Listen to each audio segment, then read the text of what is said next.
Welcome to the show, everybody. Joseph Robert, the fantasy football counselor. In this video, I'm going to give you a fantasy football sleeper at each position. Yes, it's a bit of a teaser show. I don't want to dive in and give you all my sleepers, but I'm going to give you a fantasy football sleeper I like at every single position. We're talking quarterback, running back, wide receiver, tight end. In this show, right here, right now, let's get to it.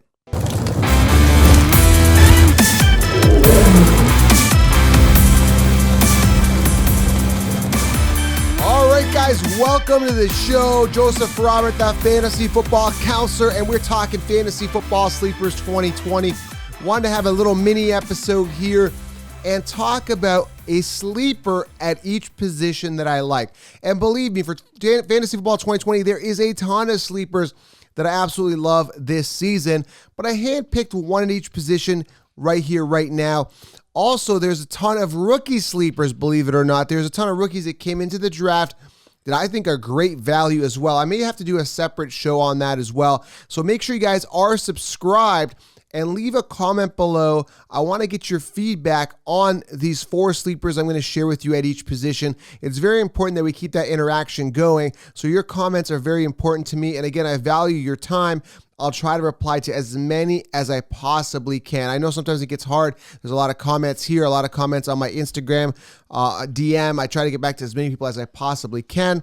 So again, make sure you leave the comments. Also, guys, I am doing giveaways. I did this one giveaway here for a Mahomes serial numbered card. I'm doing a ton of giveaways, everybody. A daily giveaway, actually, for sports cards. Today, we're giving away a, what is it here? A Kyler Murray rookie card, Prism. So that's available on my Instagram at Fantasy Football Counselor. You got to make sure you guys follow Fantasy Football Counselor Instagram, follow the story mode. And there, we're going to be doing these giveaways. And also, everybody, and again, I'm all about giving back to you via reply, giving away sports cards. They're really nice sports cards as well. Again, daily giveaways, daily draws for that. And again, to enter, follow my storyboard on Instagram at Fantasy Football Counselor. And I want to let you know, I want to help you guys crush your leagues. And on a silver platter, I'm handing it to you guys in the 16-round draft solution.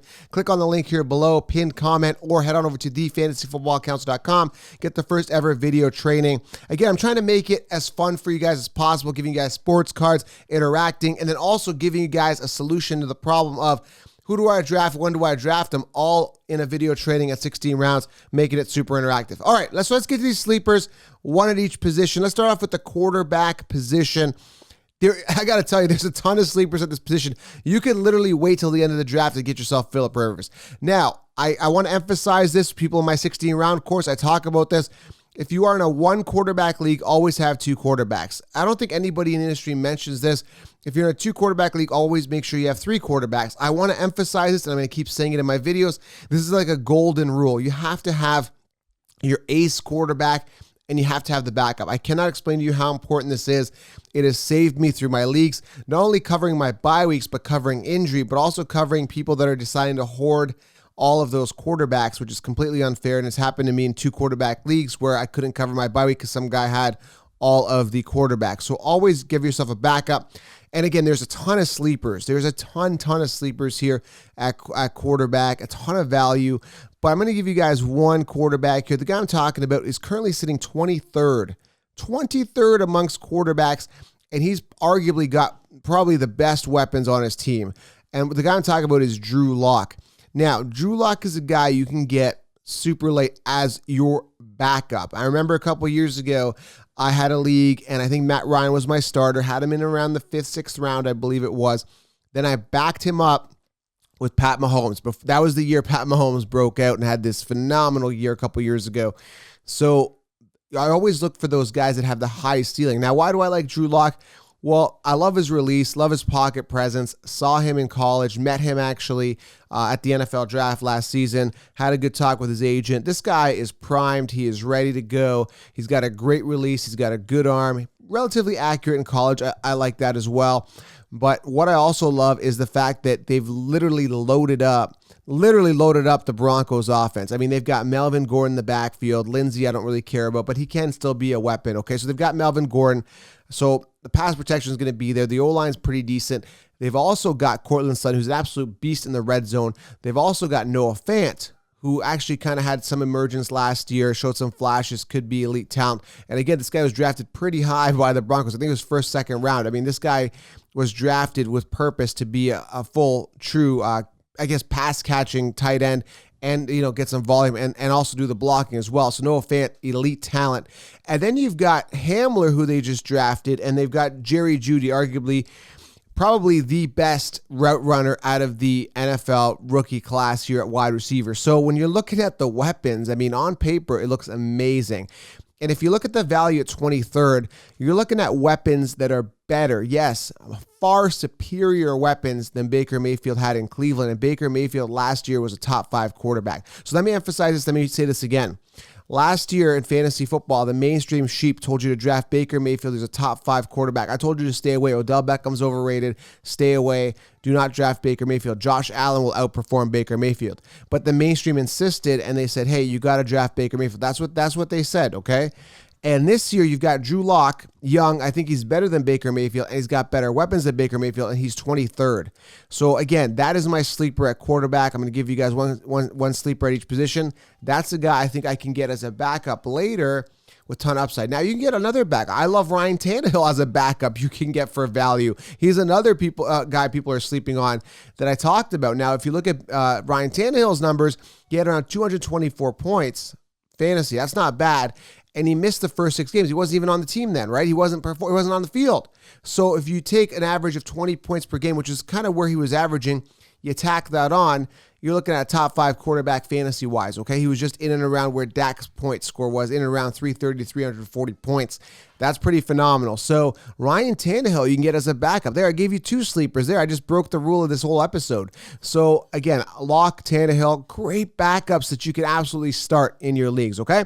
Let's move on here to the wide receiver position, then we'll come back to tight end, then we'll end it off with running back because that's kind of my favorite position anyway, and probably yours as well. Again, make sure you guys are commenting, smash a thumbs up, and if you're first time to the channel, make sure you guys are subscribed. It means the world to me. And you know what means the most world to me is when you leave that thumbs up. It means the world to me. I really appreciate it, okay? I'm humbled by it. All right, the next guy, wide receiver, currently sitting 41st, 41 amongst wide receivers right now. The guy I'm talking about is Darius Slayton. Why do I like him? Well, I like him because he led the Giants in targets last year with 83. Not much, I understand, and I understand Shepard's going to be back, and I know Ingram might be back and healthy. Ingram's going to be a great sleeper at tight end as well. There, I gave you another tight end he wasn't even supposed to be my tight end. But anyway, Evan Ingram, there, another sleeper for you guys. So again, 83 receptions for Slayton, 83 targets last year for Slayton, 48 receptions, 8 touchdowns, and 170 fantasy points PPR. That's not bad. You're saying, Joel, that's not great. But listen, right now, Slayton is slated as the wide receiver 1 on that team. You could make a debate for other guys, maybe like maybe Shepard, or I don't know. I think Slayton's the guy. He's got the youth. He's got the durability. I think he's the guy. Now, if he's kind of technically the wide receiver 1, but again, there is no clear-cut wide receiver 1. I can make that debate with the Giants, but again, based on the targets I saw last year, I think Slayton with the youth could be really good with Daniel Jones.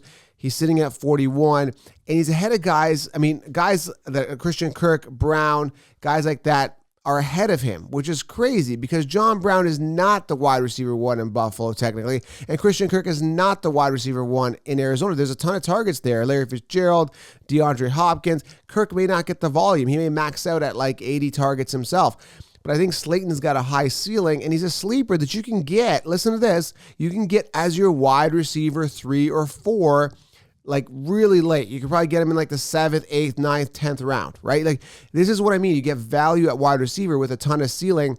Now, also other good news that fall into Slayton's lap here is that they did improve the O-line. So the Giants made sure their O-line is a little more robust. And as you know, guys, a lot of defense will be focused on Saquon Barkley. So it could open things up for Slayton. I love him as a wide receiver 3-4 with some upside. I mean, you can't go wrong here, okay? So Darius Slayton there as my wide receiver sleeper. Now, let's move on to the tight end position. There is a ton of tight ends that could be sleepers as well. I won't get into all of them. You got to subscribe because I'm going to get into more of them as the episodes go on. I got to leave some content, guys. I got to leave some content in other videos. But the guy I'm talking about here at the 1 at each position, particularly for tight end today, is Chris Herndon. Now, He's currently sitting 22nd, okay, as a tight end right now amongst tight ends. Now, this is going into his third season. Last year, I believe it was, he was suspended. Then he had a hamstring injury, missed the season. So I understand that, but understand that the Jets don't have any wide receivers. They did get Mims, which is good, but he's a rookie. I still think they might rely on Herndon in the passing game. He may be a target, and I think the ceiling is there for him. I think he's going to be a safe tight end you can get as a backup, and I also talk about it in my 60-round draft solution. If you haven't got it yet, make sure you get it. Always back yourself up at the tight end position as well. Similar to the quarterback, you want to get a backup. This happened to me years ago. I ended up getting, who was it? I can't remember who my starter tight end is. That's how crazy my backup tight end was. But I got George Kittle like the 10th round. I recommended in my 60-round draft solution. He became my starting tight end. I can't even remember the guy I drafted ahead of him, because with tight end, you only have like Kelsey, and then there's a big drop off between him. Maybe there's Ertz there, but he's got Goddard. It's a bit of a disaster. So I always wait on tight end, and I always get a solid tight end in and around 9, round 10, depending on who's available.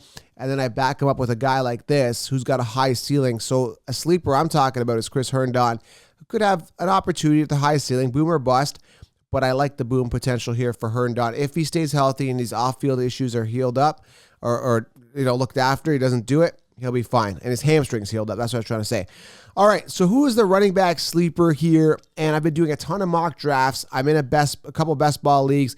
I'm doing a slow draft as we speak. We're heading into like the 5th round, and this guy's still not acquired. This guy finished 24th amongst running backs last season, currently sitting 26th amongst running backs. People are sleeping on him. The mainstream are sleeping on him. The guy I'm talking about is David Montgomery.